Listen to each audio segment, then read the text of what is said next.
हुआ, स्वीकार किया और 1 साल लड़ाई हुई, 1 वर्ष लगातार युद्ध हुआ, देवताओं की सहायता से जनक विजयी हुए। अब नारद के वचनों पर तुम नहीं बोल रहे हो। पूरा बोल दिया हमने। तुमने कहा शीरस सुमन किन बेधी हीरा। शीरस माने तुमने कहा सरसों, सरसों नहीं होता, देखना गुरुजी ने हमको यही बताया। गुरुजी ने बताया शीरस माने होता शिरीष, एक शिरीष का पुष्प होता है बड़ा कोमल। अब सरसों ये संस्कृत व्याकरण का विषय है। अब वो तुम जो समझो, 2 टीकाकार जो होते हैं सब इतने बुद्धिमान नहीं है, व्याकरण का विषय। मूल में शिरस ही है और शब्द है शिरीष, शिरीष पुष्प लिखा है। तो वो हिंदी भी किसी, अब हम उसको खुलवाएं तुम्हें नंगा करें वो ठीक नहीं है, इसलिए आइए इधर आइए। हाँ वही बता, तुम्हें नंगा करें ठीक नहीं है, हम कपड़े नहीं उतरवाते। तो देखिए शिरीष पुष्प। अब बात आई, इसको देखना, गुरुजनों से पूछना। शिरीष कोमल, लेकिन कोई बहुत प्रतिष्ठा का विषय नहीं। शिरीष क्या? कुछ लोगों को बताओ क्या है? शिरीष पुष्प होता है, जैसे शिरीष उसका नाम है शिरीष है। जैसे एक पुष्प कुटज, हाँ यहाँ मिलेगा कहीं कुटज? इसलिए देखा है। कहाँ होता है? पहाड़ी इलाकों में होता है। पहाड़ी इलाकों में? हाँ पहाड़ी क्षेत्रों में।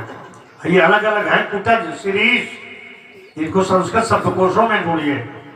तो सुमित्रानंद या भौगोलिक वर्णन में देखिए, तो सुमित्रानंद लक्ष्मण बात ये हुई कि धनुष तोड़वाना ही नहीं चाहिए, क्योंकि देवर्षि नारद ने ये कह दिया था अतस्तुम राघवाय, राम के साथ विवाह करो।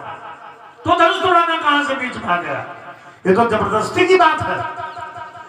एक बात तुमने बड़े अच्छे ढंग से स्वीकार की कि धनुष टूटने से मिले या बिना टूटे मिले, मिलना चाहिए राम। क्यों भाई? मिलना चाहिए राम। तो धनुष टूटना महत्वपूर्ण है कि राम का मिलना महत्वपूर्ण? दोनों। रुको, नहीं अभी कह रहे थे बिना तोड़े मिल जाए लेकिन मिले कौन?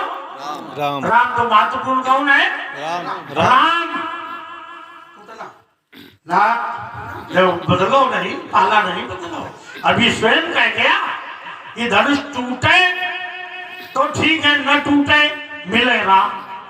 तो राम ही जरूरी, अनिवार्य, राम का मिलना जरूरी और धनुष तोड़ाना मजबूरी है। धनुष तोड़ाना मजबूरी, राम का मिलना जरूरी। तो जरूरी के पक्ष में नहीं है, मजबूरी के पक्ष में है। हर गाओ बीच में तुम क्या मुख में रोग है कुछ बोलने का? बदाम इस प्रकार से, हाँ इस प्रकार से बतलाया सुमित्रानंद लक्ष्मण। धनुष टूटने का विरोध मिथिला के लोग कर रहे थे, क्योंकि मिथिला कोई सामान्य नगर नहीं है। पुर नर नारी सुभग सुच समता, धर्मशील ज्ञानी गुणवंता। मिथिला की नारियों ने जब राम को देखा, निरखी राम छवि को एक कही, जोग जानकी यह बरुआई। राम की छवि देख करके एक सखी ने कहा, जानकी के योग्य यही वर है जो सखी है देख नर नाहू, प्रण परिहरि हठि करे विवाहु।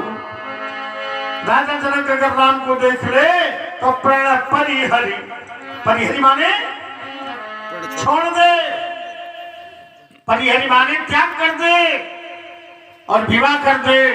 तो दूसरी ने कहा, को कहा ये भूपति पहचाने,